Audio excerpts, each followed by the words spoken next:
नमस्कार दोस्तों, जय हिंद, वंदे मातरम। आपका उज्ज्वल क्लासेज आरटीपी पर आपका बहुत बहुत स्वागत है। तो अब हम पढ़ने वाले हैं क्लास 10th का मैथ्स और हम लोग एक्सरसाइज 2.1 में पहुंच चुके हैं। तो मैं बता देना चाहता हूं कि हम लोग एनसीईआरटी के बुक से सॉल्व करते हैं।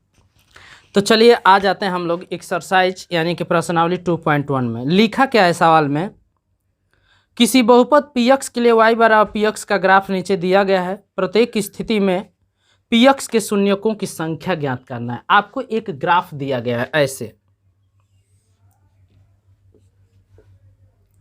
ये ग्राफ दिया गया है आप लोगों के लिए और बताना है कि कितने शून्यक हैं। तो एक बात बताइए, क्या जो ग्राफ रेखा है वह x अक्ष को काट रही है? नहीं काट रही है। तो शून्यक कितने होंगे? 0। एक भी शून्यक नहीं होंगे। मैंने अभी बताया है, इससे पहले वाले लेक्चर में मैंने बताया था कि ग्राफ रेखा x अक्ष को जितने बिंदुओं पर काटती है उन बिंदुओं की संख्या उस बहुपद के शून्यकों की संख्या को बताती है। तो यह ग्राफ रेखा x अक्ष को नहीं काट रही है, अर्थात इसके एक भी शून्यक नहीं है। वैसे ही अगला ग्राफ ऐसे है, यह x अक्ष को कितने बिंदुओं पर काट रहा है? एक बिंदु पर काट रहा है। तो शून्यकों की संख्या कितनी हो जाएगी? 1 हो जाएगी। बस आप देखते जाइए। अगला ग्राफ ऐसे दिया है, यह x अक्ष को कितने बिंदुओं पर काट रहा है? 3 बिंदुओं पर काट रहा है। तो शून्यकों की संख्या कितनी हो जाएगी? 3 हो जाएगी। ऐसे ही अगला ग्राफ क्या है? अगला ग्राफ ये है, यह जो ग्राफ है x अक्ष को कितने बिंदुओं पर काट रहा है? 2 बिंदुओं पर काट रहा है। तो शून्यकों की संख्या कितनी हो जाएगी? 2 हो जाएगी। ऐसे ही ये ग्राफ है आपका एक, यह जो ग्राफ रेखा है, ग्राफ का जो वक्र है वह 4 बिंदुओं पर काट रहा है। तो इसके शून्यकों की संख्या क्या हो जाएगी? 4 हो जाएगी। ऐसे ही अगला जो ग्राफ दिया हुआ है, ये ग्राफ दिया हुआ है, यह एक बिंदु, ये एक बिंदु, यह एक बिंदु। यह ग्राफ x अक्ष को 3 बिंदुओं पर मिल रहा है, अर्थात इस जो ग्राफ, जो इस बहुपद का ग्राफ है, उस बहुपद का कितना शून्यक होगा? 3 शून्यक होगा। तो इस तरह से यह एक्सरसाइज, काफ़ी छोटी एक्सरसाइज थी, 2.1 हम लोगों ने ख़त्म कर दिया। अब हम लोग आगे पढ़ लेते हैं किसी बहुपद के गुणांकों और गुणांकों में संबंध। किसी बहुपद के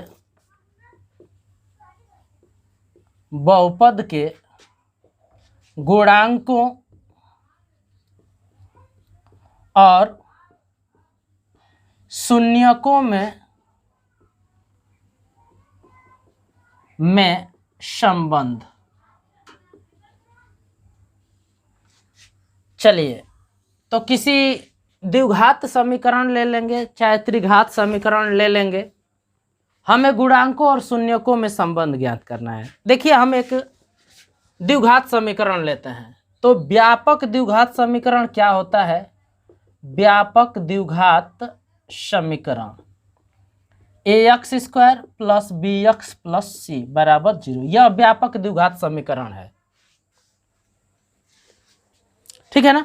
बल्कि हमके बहुपद लेना है, तो यह ax² + bx + c, यह व्यापक द्विघात बहुपद है। ये बहुपद हमने लिया है।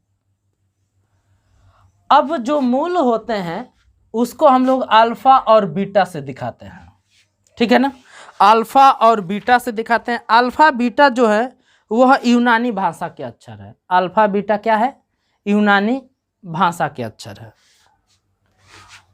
तो अल्फा बीटा ये ए बी सी में क्या संबंध होता है? तो शून्यकों का योग बराबर होता है, शून्यक माने मूल, शून्यक कहिए या चाहे मूल कहिए,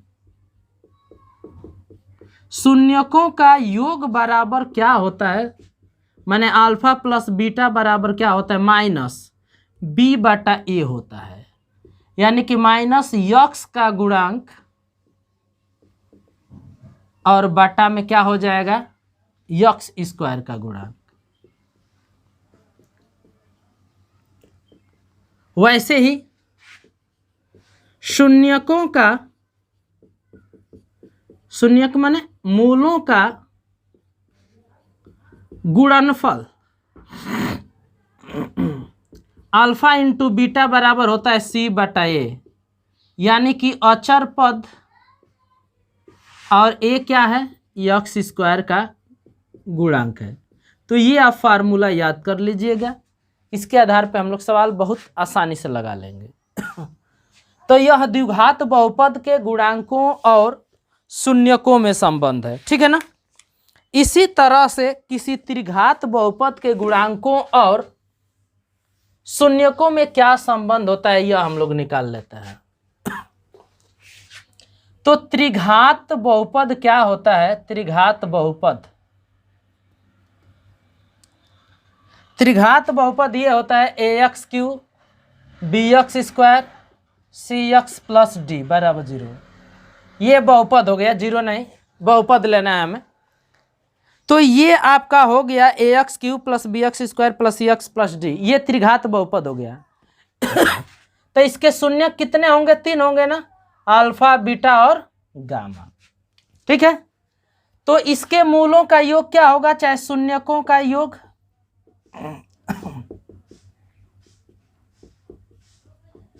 alpha plus beta plus gamma, बिल्कुल वैसे ही सेम फार्मूला होगा, माइनस यहां पर बी बटा ए हो जाएगा, यानी माइनस यक्स स्क्वायर का गुणांक और बाटा में क्या हो जाएगा, एक्स क्यू का गुणांक। अब ऐसे ही alpha beta beta gamma plus gamma alpha, इसका फार्मूला क्या होगा, यानी दो शून्यकों के गुणनफल का योगफल, ठीक है ना। यानी कि दो शून्यकों के गुणनफल का योगफल, गुणनफल का योगफल क्या हो जाएगा, फार्मूला दो शून्यकों के गुणनफल का योगफल का फार्मूला हो जाएगा सी बटा ए, यानी यक्स का गुणांक बटा में ए माने क्या है, एक्स क्यू का गुणांक। वैसे ही अल्फा बीटा गामा, यानी कि तीनों शून्यकों का गुणनफल, तीनों शून्यकों का गुणनफल हो जाएगा माइनस डी बटा में ए, माइनस डी बटा में ए, ठीक है। तीनों का गुणनफल बराबर हो जाएगा माइनस डी बटा में ए, यानी कि माइनस अचर पद और बटा में एक्स क्यू का गुणांक। तो ये जब आपका फार्मूला रहेगा याद, तो आप आराम से सवाल लगा सकते हैं। और हम लोग अब चलेंगे एक्सरसाइज 2.2, यानी कि प्रश्नावली हम लोग 2.2 में अब चलेंगे। चलिए, तो बहुत आसानी से हम लोग प्रश्नावली 2.2 को पढ़ लेंगे। प्रश्नावली 2.2। अब प्रश्नावली 2.2 में सवाल क्या है यह देखा जाए। कह रहा है कि निम्न द्विघात बहुपदों के शून्यक ज्ञात कीजिए और शून्यकों तथा गुणांकों के बीच के संबंध की सत्यता की जांच कीजिए। एक द्विघात बहुपद दिया है x square minus 2x minus 8, ये दिया है x square minus 2x minus 8, ये बहुपद दिया है। इसका शून्यक पूछ रहा है, तो शून्यक निकालिए। शून्यक का मतलब क्या होता है कि इस बहुपद को बराबर 0 कर देंगे। तो x square minus 2x minus 8 बराबर 0 कीजिए। अब आप गुणनखंड विधि के द्वारा हल कीजिए। यक्स स्क्वायर 4, 8 का गुणनखंड कीजिए, 2 गुणे 2 गुणे 2, माइनस है, माइनस के यहाँ पे प्लस, माइनस आएगा ना, 4 में से 2 जाएगा 2, गुणनखंड करे होंगे तो आप जानते होंगे। तो -4x हो जाएगा प्लस 2x, आइए -8 बराबर क्या हो जाएगा 0। अब इसमें क्या कॉमन है, x कॉमन है, क्या बचेगा x - 4। इसमें क्या कॉमन है, 2 कॉमन है, तो क्या बचेगा x - 4 बराबर 0। अब यहाँ से क्या कॉमन हो गया, x - 4 कॉमन हो गया, बच जाएगा x + 2 बराबर 0। एक बार 0 इससे कीजिए, x - 4 बराबर 0 या x + 2 बराबर 0। यहाँ से x बराबर 4 मिलेगा, x बराबर +2 है, उधर जाएगा -2। तो इसको आप अल्फा मान लीजिए, इसको आप क्या मान लीजिए बीटा। ये तो आपने बहुपद का शून्यक निकाला, ठीक है ना। अब जरा गुणांकों की तुलना कर दीजिए, गुणांक निकाल लीजिए। x² - 2x - 8 तुलना कीजिए कि ax² + bx + c से तुलना करने पर तुलना कीजिए भाई। तो यहाँ पर देखिए कुछ नहीं है तो 1 है ना, तो a की वैल्यू क्या मिल गई 1, b के जगह पर क्या है -2 है, और c के जगह पर क्या है -8। यानी आपने a, b और c का मान आपने क्या कर लिया, निकाल लिया। चलिए अब आगे हम लोग देखते हैं। अब क्या होता है, मूलों का योग अल्फा प्लस बीटा बराबर, देख लीजिए अल्फा प्लस बीटा यानी कि 4 और +-2 बराबर क्या आ जाएगा, -b/a होता है, तो -2/1 माने -2, और 4 में से 2 जाएगा, क्या हो जाएगा अल्फा प्लस बीटा, ठीक है ना। तो आप देख लीजिए कि क्या आता है, 4 में से 2 घटाएंगे तो क्या आ जा रहा है, यहाँ पे 2 आ जा रहा है। तो थोड़ा 1 मिनट के लिए हम लोग अपने सवाल को पुनः मिला लेते हैं, देखते हैं कि कहाँ गलती है।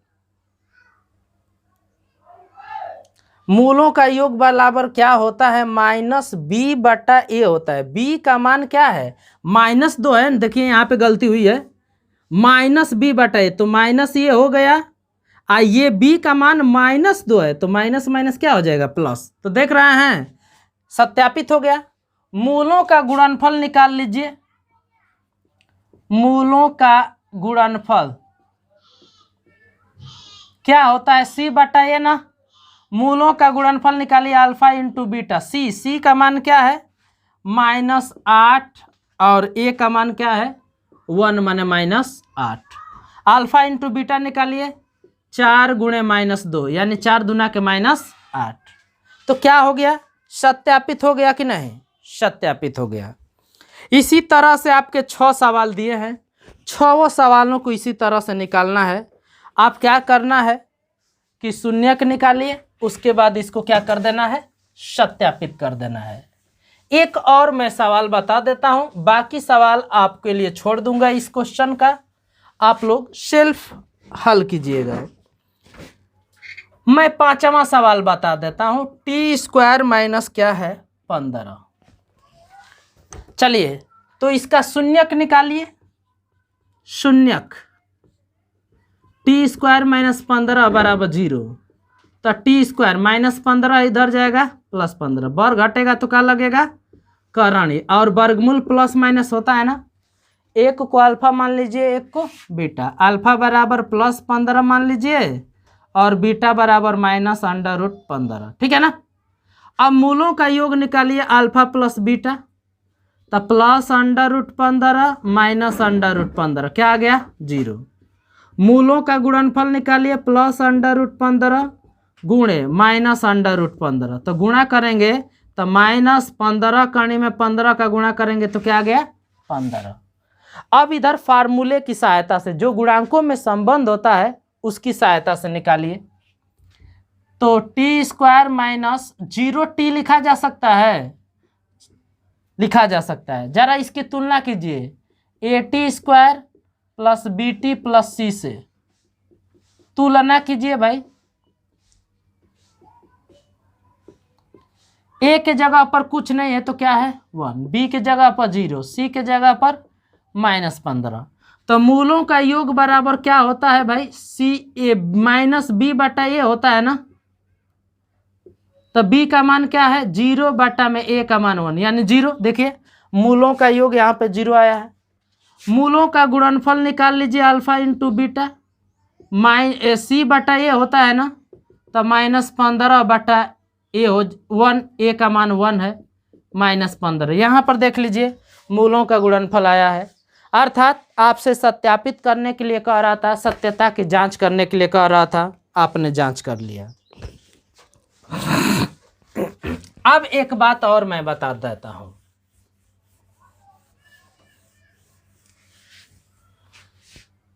यदि शून्यक पता हो, ठीक है, और हमें समीकरण पूछे द्विघात समीकरण, तो कैसे निकालते हैं?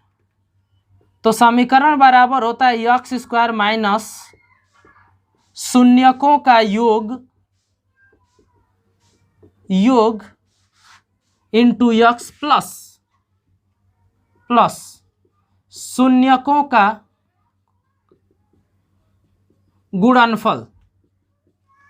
इस फार्मूले की सहायता से आप उस द्विघात समीकरण को, द्विघात बहुपद को ज्ञात कर सकते हैं। ठीक है, यदि बहुपद ज्ञात करना होगा तो यहाँ पे बराबर 0 नहीं रहेगा। यदि बराबर 0 रहेगा तो समीकरण कहा जाएगा, बराबर 0 नहीं रहेगा तो बहुपद कहा जाएगा। जैसे पहला सवाल कह रहा है, पहला सवाल, एक द्विघात बहुपद ज्ञात कीजिए जिसके शून्यकों के योग तथा गुणनफल क्रमशः दी गया है। यहाँ पे शून्यक अलग अलग नहीं दिया गया है, उनका योग दिया गया है।